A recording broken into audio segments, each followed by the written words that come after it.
열린교회 성도 여러분 안녕하세요. 6월 19일 매일 성경 묵상 함께 하겠습니다.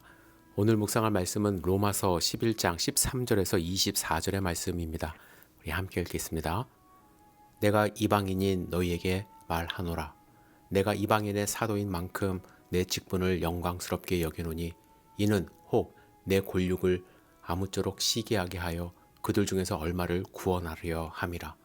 그들을 버리는 것이 세상의 화목이 되거든 그 받아들이는 것이 죽은 자 가운데서 살아나는 것이 아니면 무엇이리요. 제사하는 처음 익은 곡식 가루가 거룩한즉 떡덩이도 그러하고 뿌리가 거룩한즉 가지도 그러하니라. 또한 가지 얼마가 꺾이었는데 돌 감람나무인 내가 그들 중에 접붙임이 되어 참 감람나무 뿌리의 진액을 함께 받는 자가 되었은즉 그 가지들을 향하여 자랑하지 말라.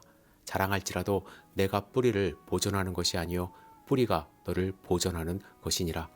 그러면 내 말이 가지들이 꺾인 것은 나로 접붙임을 받게 하려 함이라 하리니 옳도다. 그들은 믿지 아니함으로 꺾이고 너는 믿음으로 섰느니라. 높은 마음을 품지 말고 도리어 두려워하라. 하나님이 원 가지들도 아끼지 아니하셨은즉 너도 아끼지 아니하시리라. 그러므로 하나님의 인자하심과 준엄하심을 보라. 넘어지는 자들에게는 준엄하심이 있으니 너희가 만일 하나님의 인자하심에 머물러 있으면 그 인자가 너희에게 있으리라. 그렇지 않으면 너도 찍히는 바 되리라. 그들도 믿지 아니하는데 머무르지 아니하면 접붙임을 받으리니 이는 그들을 접붙이실 능력이 하나님께 있음이라. 내가 원 돌 감람나무에서 찍힘을 받고 본성을 거슬려 좋은 감람나무에 접붙임을 받았으니 원 가지인 이 사람들이야 얼마나 더 자기 감람나무에 접붙이심을 받으랴. 아멘. 유대인들은 사도 바울이 전한 복음을 거부했습니다. 바울이 복음을 전할 때마다 방해했고 바울을 잡아 죽이려 혈안이 되었습니다. 이에 바울은 눈을 이방인들에게 돌려 그들에게 복음을 전했고 이방인들이 구원을 받기 시작했습니다. 하지만 바울은 여전히 동족인 유대인들에게 마음이 쓰였습니다. 그래서 바울이 바라는 한 가지 소망은 그들이 이방인들이 구원받는 것을 보고 시기하여 그들도 구원을 얻을 수 있게 하는 것입니다. 어제 주일 설교에서도 말씀드렸듯이 바울이 말하는 시기는 부정적인 것이 아닙니다. 존 스토트 목사님의 말씀을 다시 한번 제가 인용하겠습니다. 만일 그것이 악하다던가 다른 사람에게 속해 있어서 가질 권리가 없다면 시기심은 죄가 된다. 하지만 그것이 선하고 하나님이 모든 사람에게 누리도록 허락하신 복이라면 그것을 탐내고 나아가 그것을 가진 사람들을 시기하는 것은 가치 있는 일이 된다. 바울은 좋은 것을 보여줌으로 유대인들이 하나님께 돌아오기를 간절히 원한 것입니다. 바울은 유대인들에게 대한 안타까운 마음을 전하며 동시에 그리스도인 된 헬라인들에게도 오늘 경고의 말씀을 아끼지 않고 있습니다. 첫 번째 경고는 무엇이냐면 자랑하지 말라는 것입니다. 접붙임을 받은 가지가 꺾인 가지들을 보며 자기 자랑을 하면 어떻게 될까요? 하나님의 백성 된 이방인이 복음을 거절하고 있는 이스라엘에 대하여 우쭐하는 마음을 품고 있는 것입니다. 실패한 그들을 보면서 우월감을 가질 수 있다라는 거예요. 여러분, 누군가의 불행, 실패를 보면서 우리는 나를 자랑할 수 있습니다. 하지만 자랑은 합당하지 않다라는 거예요. 나 자신을 바로 볼 수 있어야만 합니다. 사실 우리는 나 자신을 자랑할 근거가 없습니다. 자랑할 내용도 없습니다. 사도 바울이 내가 뿌리를 보존하는 것이 아니요 뿌리가 너를 보존하는 것이라. 내가 지금 어디에 붙어 있는지 보라는 이야기예요. 내 힘으로, 내 노력으로 내가 잘나서 지금 나무에 붙어 있는 것이 아니라는 것입니다. 우리는 결코 뿌리가 아니죠. 스스로 뭐가 된 것처럼 착각해서는 안 됩니다. 나를 내세우고 싶고 자랑하고 싶은 그러한 생각이 들 때마다 다시 생각하시길 바랍니다. 난 뿌리가 아니야. 뿌리가 없는 내가 지금 이렇게 생명을 누리고 있는 것은 오직 은혜 때문입니다. 자랑하지 말라는 명령을 잊지 마십시오. 하지만 자랑하지 말라는 경고에 대해서 어떤 사람이 이렇게 말할 수 있어요. 그러면 내 말이 가지들이 꺾인 것은 나로 접붙임을 받게 하려 함이라 하리니. 이게 무슨 말이냐면 바울의 경고에 대해서 누군가가 이렇게 말할 수 있습니다. 결국 다른 가지들은 나를 위해 꺾인 것이 아닙니까? 이렇게 말하는 사람은 자기를 자랑하는 사람일 뿐만 아니라 모든 것을 자기중심적으로 생각하는 것입니다. 모든 것이 나를 위해 존재한다고 착각하는 것입니다.